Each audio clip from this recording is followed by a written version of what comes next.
Hello. Good morning. All right, we have some people sitting in the sanctuary, some people joining online. So glad to be with you.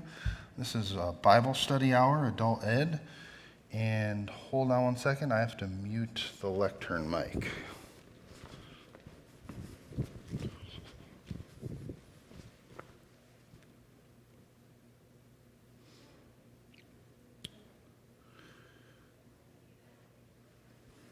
Okay. Only need one microphone picking my voice up, not two. That would just cause problems. So, all right. Good morning to all of you who are joining us on live stream. I'm just going to go ahead and let you log on for a couple minutes here. So just give people a chance. So sitting in person, sorry about that. We're try to be patient with people. And then I also need to figure out how to get the chat up.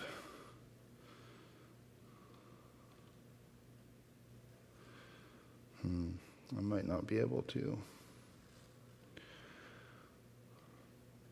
Pick a seat, any seat. It's wide open. Wide open. You could even lay down if you want to. Got some joining us in here in person. It's better than waiting out in your car, isn't it? All right, I'm not going to be able to get the chat up, so I'm going to see maybe I can do it on my phone here.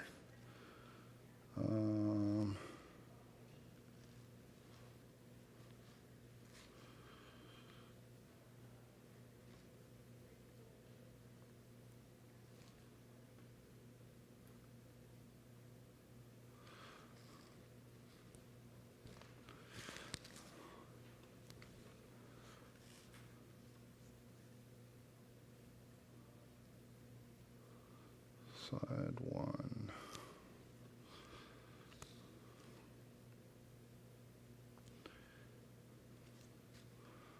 There we go. Okay. Got the PowerPoint working, at least on my computer. It should be working for you at home there, and it's up here for you in person. This is amazing. Did not ever think that I would be doing this a year and a half ago, and here we are. We are starting our new series here on the historical basis of our Christian faith. So we're going to, over the course of these weeks, look at 5 different events, 5 different historical aspects of the Christian faith, and kind of look at what's the evidence for them, historically speaking. Not necessarily concerning ourselves too much with the why of all of these things, though that will certainly play an important part of this for us, especially those of us who do believe. Just gonna open up the live stream here on my phone so that I can look at the comments in case anyone has any questions. Of course, I don't want to hear myself. That's an important part of the live stream here on my phone. Oh. All right, there we go.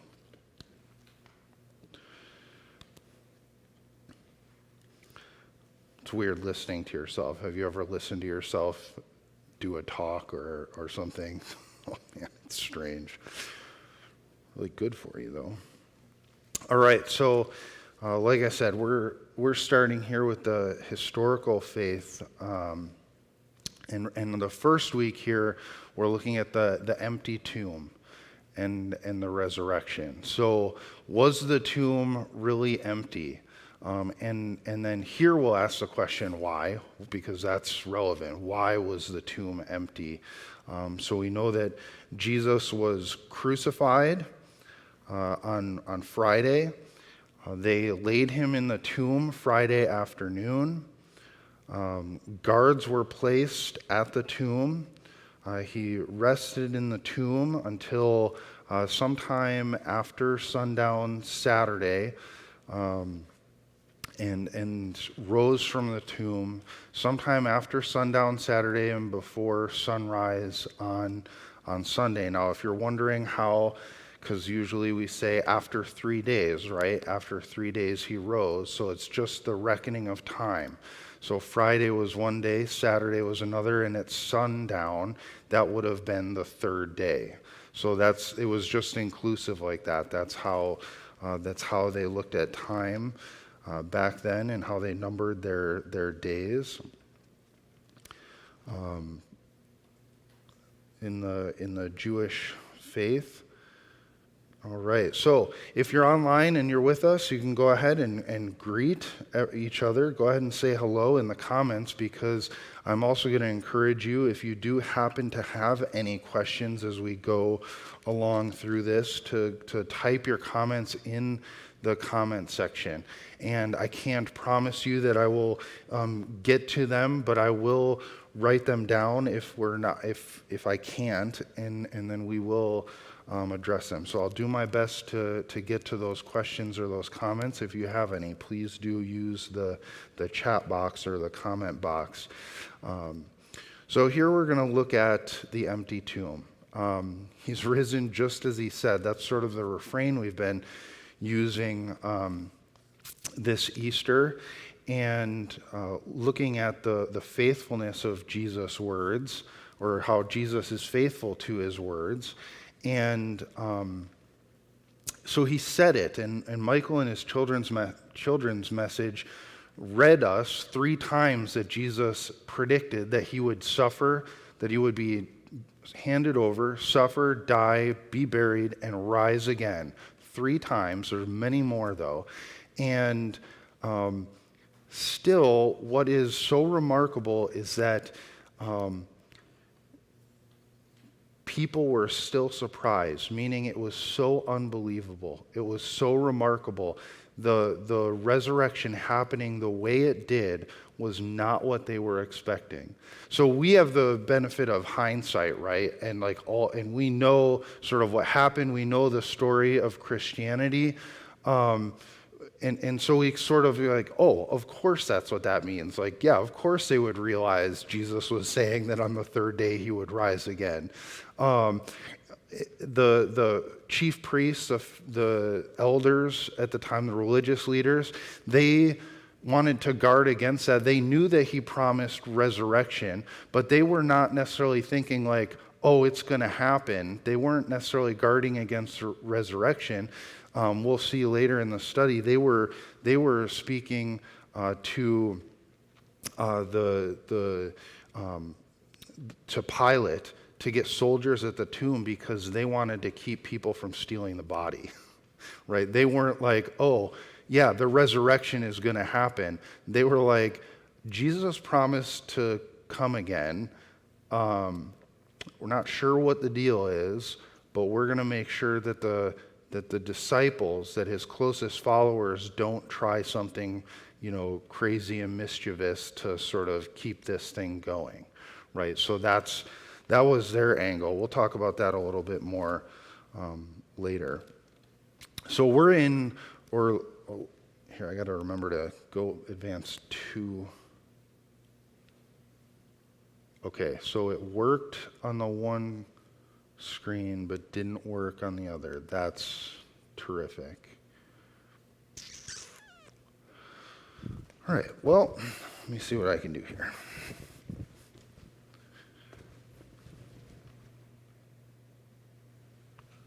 Maybe it's because I was in the wrong.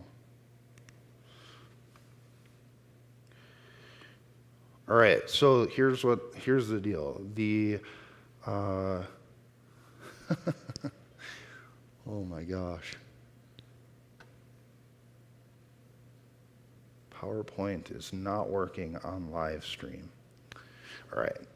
So if you're on live stream, I'll work out that wrinkle during the week, and then we'll get it going.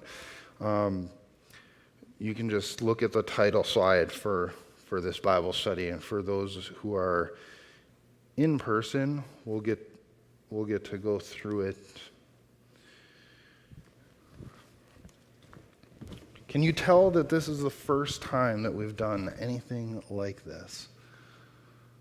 Always hiccups.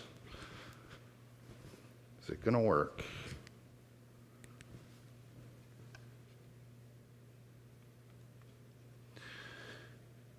Okay.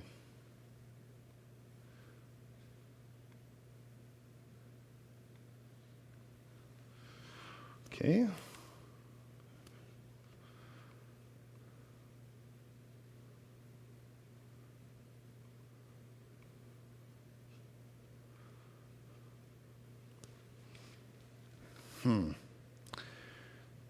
All right, sorry about this, everybody.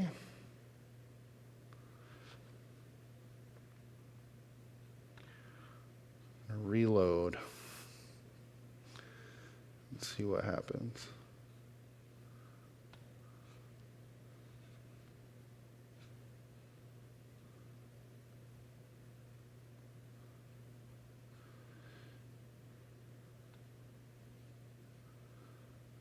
Okay.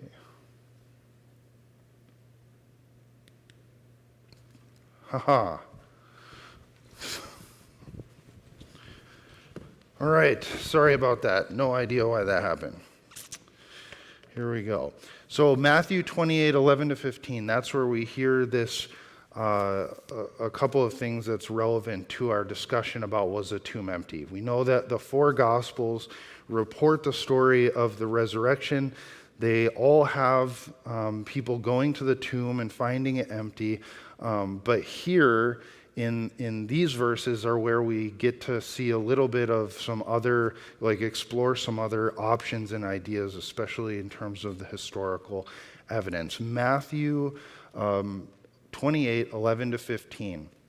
So it says, while the women, and I'm going to look up here, while the women were on their way, some of the guards went into the city and reported to the chief priests everything that had happened. When the chief priests had met with the elders and devised a plan, they gave the soldiers a large sum of money, telling them, "You are to say, 'His disciples came during the night and stole him away while we were asleep.' If this report gets to the governor, we will satisfy him and keep you out of trouble." So the soldiers took the money, and they did as they were instructed. And this story has been widely circulated among the Jews to this very day. And we know that it was circulated. This was happening while the women who had gone to the tomb and come upon an empty tomb, while they were then on the way to tell the disciples, just as they were told to do. So the women leave. They were on their way to tell the disciples. Now some of the guards that had been placed in front of the tomb, so where did these guards come from? These were Pilate's men, most likely. It is possible that they were the temple guards, but it's more likely that they were Pilate's men, so Roman soldiers.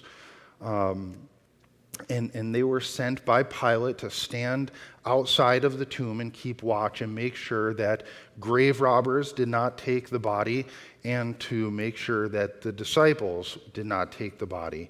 A seal was placed on the tomb. The stone was in front of the tomb, and then soldiers. So there's layers of protection here. A couple of things to note about this is that these soldiers and this job, it may seem like a menial task, but their lives were on the line, actually, in this. So you can see how remarkable it is, actually, and why we see that it was a large sum of money, right? Because their lives were actually in danger because the tomb was empty. right? So if they went back and if they didn't go to the chief priests, right? If they went to the Pilate and said, "Hey, we're sorry, but something happened. Stone was rolled away, and Jesus is no longer there. The body's no longer in the tomb." They actually could be executed for that. So their lives were in danger. So no wonder, one, they went to the chief priests, right, who they knew had orchestrated this whole, like, getting them there. No wonder they didn't go to Pilate, right? Their lives were in danger. And then in a remarkable way, the chief priests offer them this large sum of money, and they trust them. Like, they trust that they'll protect them. Now, that's kind of shocking to me, but they do. I mean, I guess it's better than the alternative. They had to trust somebody, and so they trust the chief priests and the elders in the case of this bribe. Matthew is the only writer to include this little tidbit here, right? The other gospel writers do not do this. This is where we see the first, at least in the Bible, this is where we see this rumor that Jesus' body was stolen. So we'll talk about that, because that is one of the possibilities for the tomb being empty. So obviously we're coming at this from a Christian perspective, at least I am. I believe Jesus is risen, just as he said, and that is the reason that the tomb is empty. And my conclusion is that after all of this, that is the most likely scenario. That is the most likely reason as to why the tomb is empty, that Jesus is risen, just as he said. That it is not likely that the disciples stole the body. It is not likely that grave robbers stole the body, and it's not likely that this was all just some fabricated story made up later to sort of justify, starting a new religion, because the disciples were just, disenfranchised. They were let down, and so now they're just coming up with anything that they can to sort of fill in the blanks and keep things going, right? And so we'll talk about all that in 10 minutes. So here we go.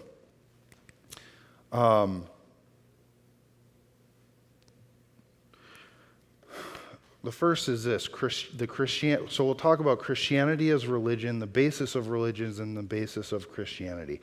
The first is this. Christianity arose from a specific time and place and a specific religion. It came out of Judaism. It came out of even before Judaism, the people of the Old Testament. We'll call them the Hebrew people.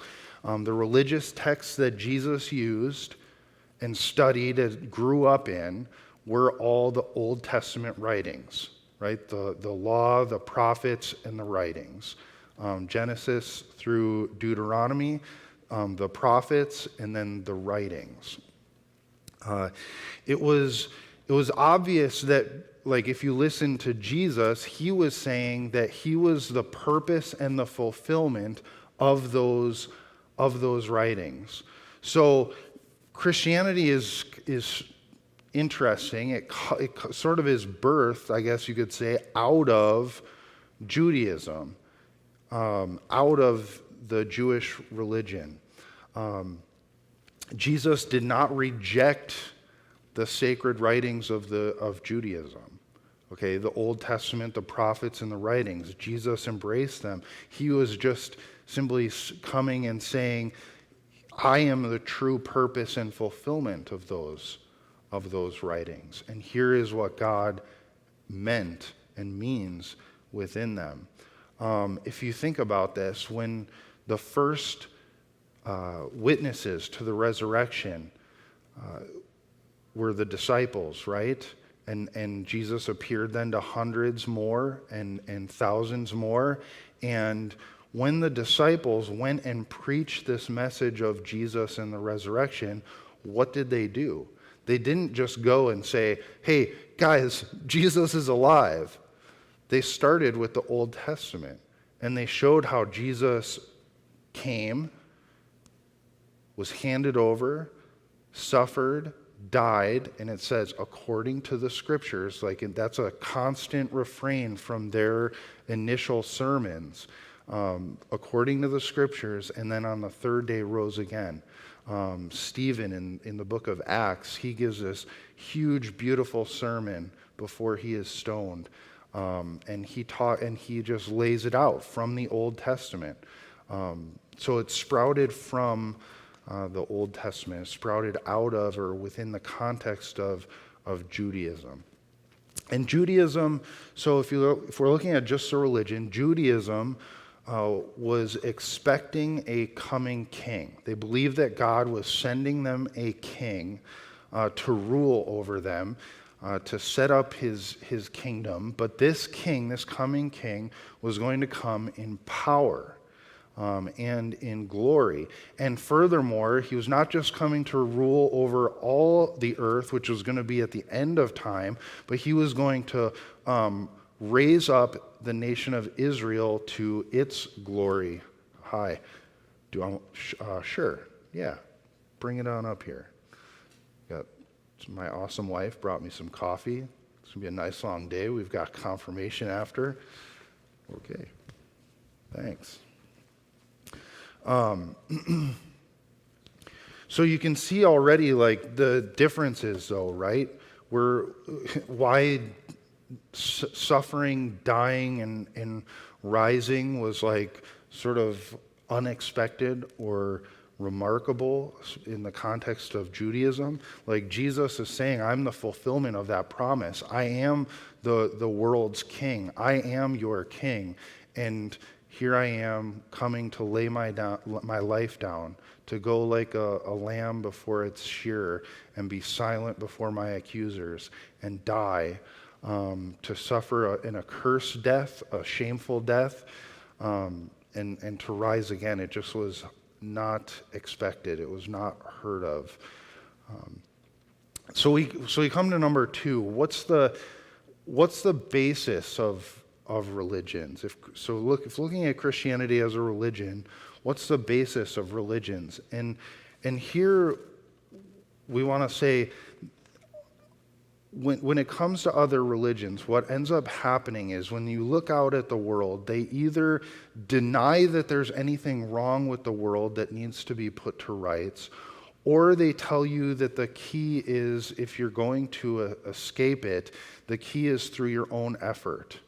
So like if there is something wrong with the world, the key to escaping it or to getting past it or to having victory over it is through your own effort.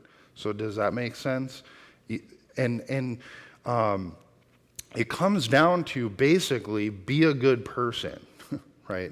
It comes down to basically be a good person, and you will either escape this reality or you will be in heaven, or at the very least, there is nothing after, and you've sort of improved the lot of your life around you, perhaps,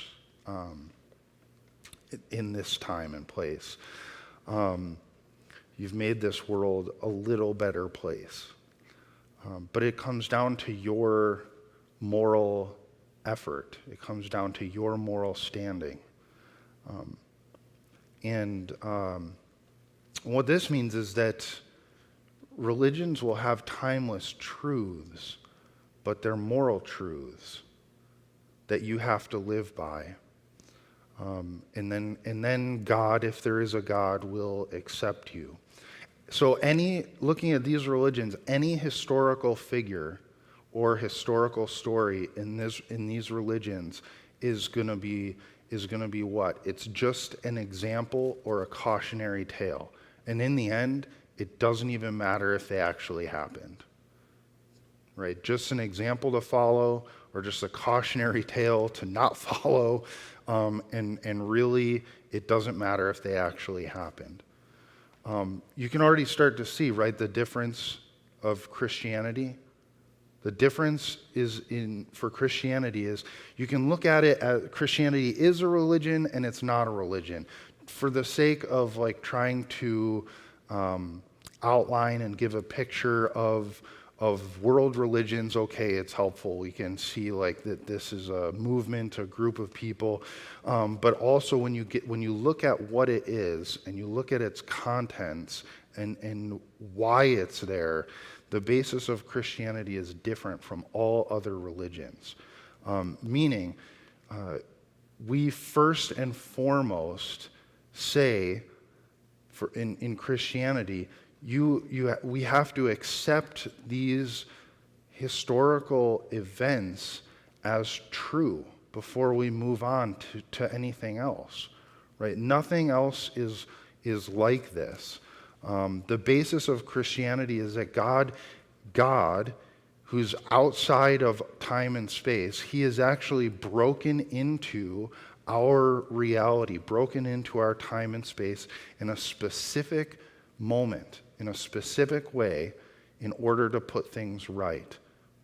So you see that. So not only is the difference like human beings can make things right, can put things right. Now the difference is God actually breaks in, and he is the one that puts things right. Whether it's restoring creation or dealing with sin and human failure and pride, whatever it might be, God has come to put things to rights. That's the basis of Christianity, and God has done it in a specific way in Jesus Christ. And that happened in a specific time, 2,000 some years ago. Now, all of a sudden, you realize, right, like that's why we can't just dismiss the history.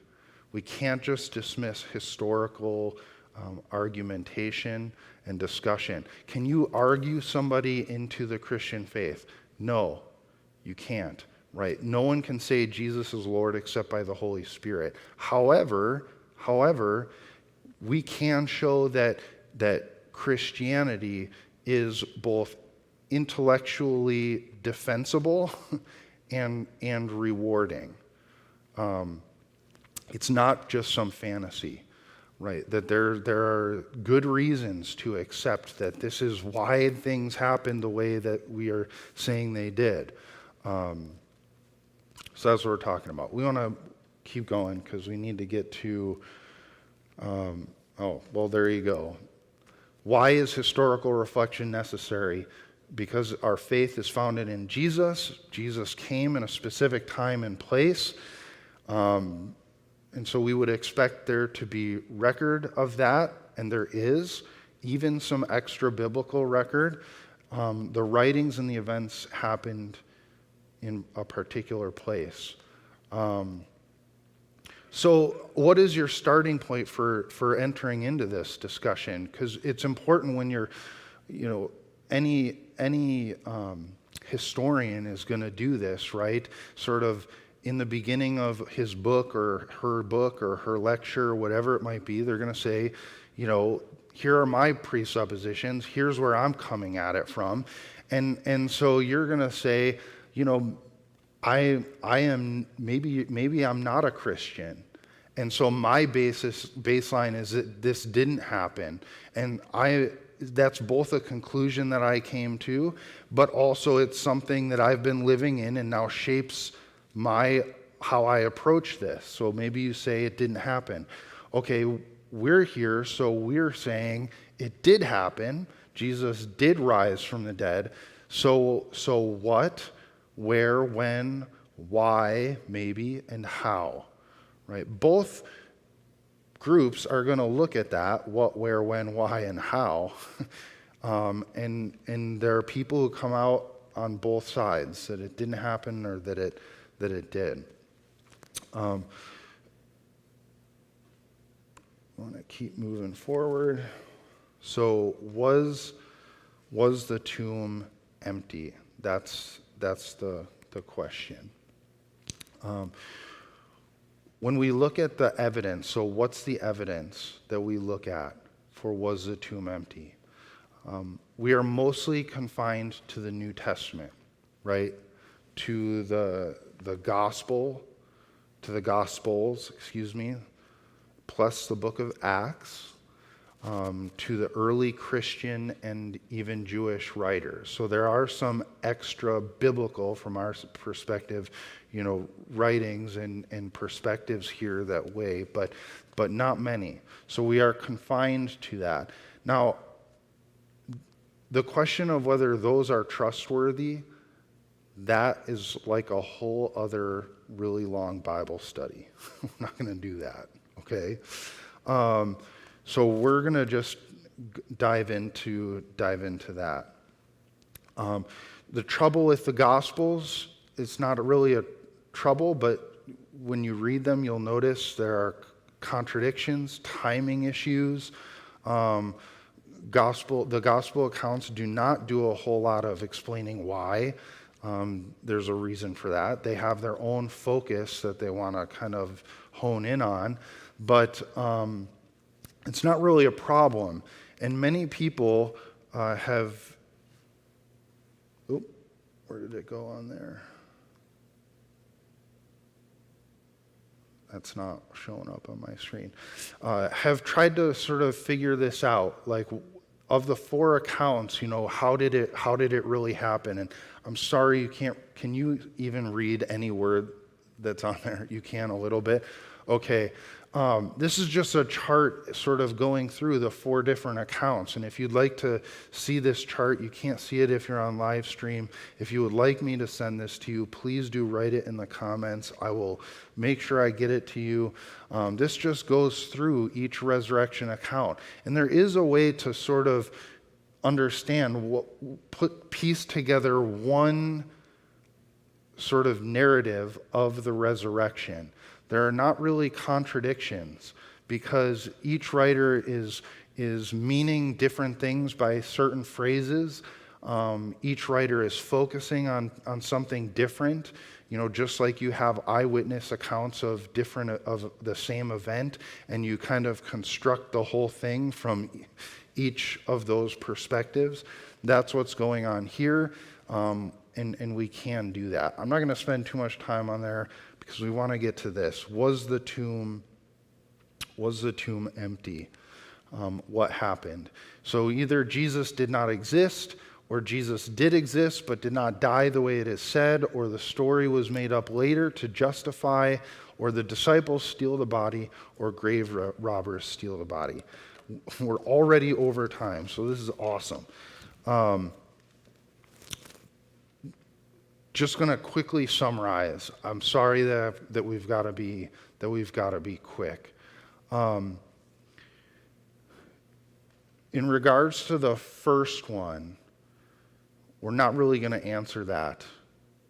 Okay, we're going to focus mostly on the last 3. The story was made up later to justify this new religion.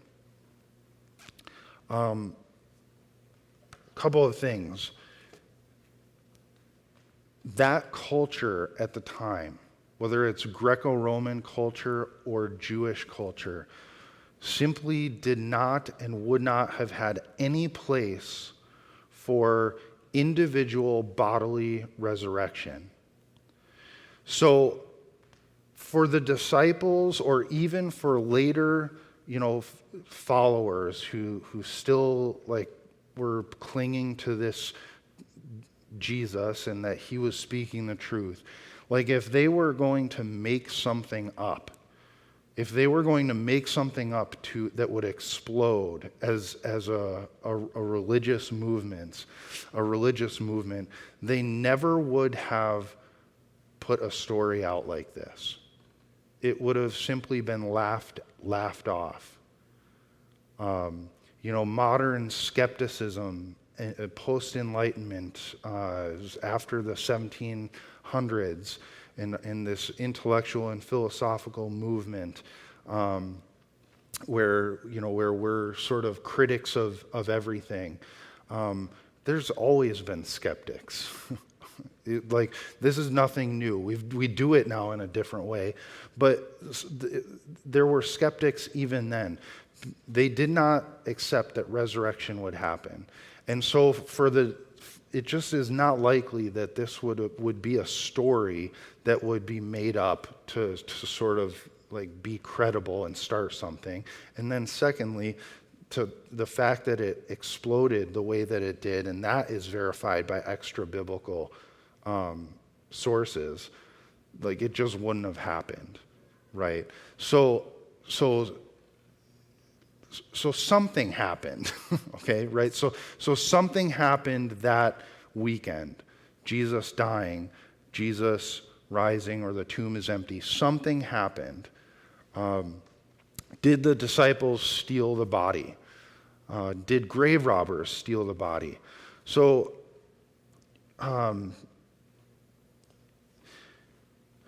think back to what happened just a couple days earlier. What did the disciples do after Jesus was arrested and as Jesus was being tried and then crucified? If somebody's in person here wants to shout it out, go ahead if they know. What did the disciples do? They hid. They ran away, cowering. They were afraid, or they denied Jesus. They were terrified. They went behind closed doors and locked the doors. The women did not. The women were faithful to Jesus. The women were watching. A couple of the disciples were also, but for the most part, they were hiding. And after Jesus did die, then they definitely were hiding behind closed doors for fear of their own lives. So now think back. So the soldiers that were placed at the tomb, Roman soldiers, and they would have been, like the elite soldiers at the time, right? Not a lot of people would want to go up against a Roman centurion. Now you're telling me that these like nobodies from nowhere who came to follow Jesus and now were terrified and fled, they were all of a sudden brave enough to go and face those Roman centurions who are standing outside the tomb? It's just not likely. So then there's one more piece of this, though. That's not the only reason, but there's one more piece of this. All right, so if the disciples didn't steal the body, maybe they bribed the soldiers to let them take it, right? So what we would have here is essentially like two bribes going on, right? The chief priests and the elders, after Jesus had risen, bribing the soldiers to tell a certain story, but actually the disciples giving them more money before to say that they could go. So we'll give you this much money, you let us go in, take the body, and we'll be on our way, right? Well, what is the evidence against that? Remember what we said before? Their lives were in danger. So that would have had to have been an enormous amount of money. So is it likely that they would have done that? The other thing is that the disciples were fishermen. They were people without means. And if they did have the means, Matthew was a tax collector. I mean, so he would have had some means, but he was also despised. They gave them up.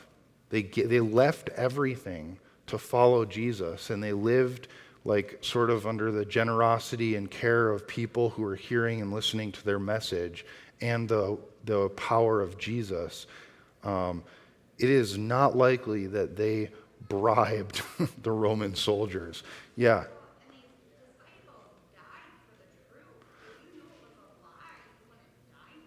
Right, and yep, and that's actually one whole week in this study. So, but that's good. That goes back to probably, yeah, the third one, right, or the first three.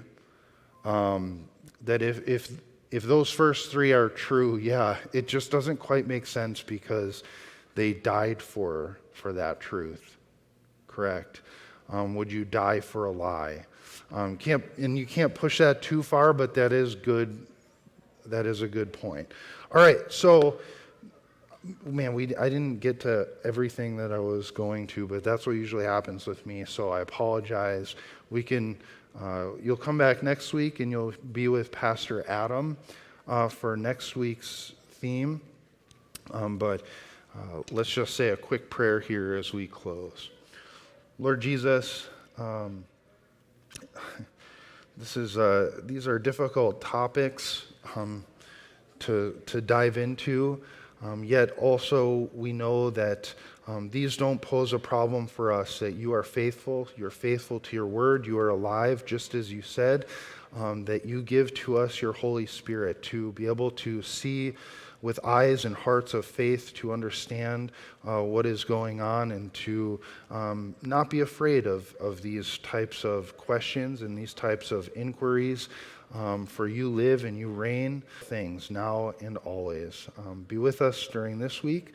Thank you for our time together. In your name we pray. Amen. All right. Thanks for joining us. Next church service starts at 10:45 here. I'm going to go ahead and end the live stream.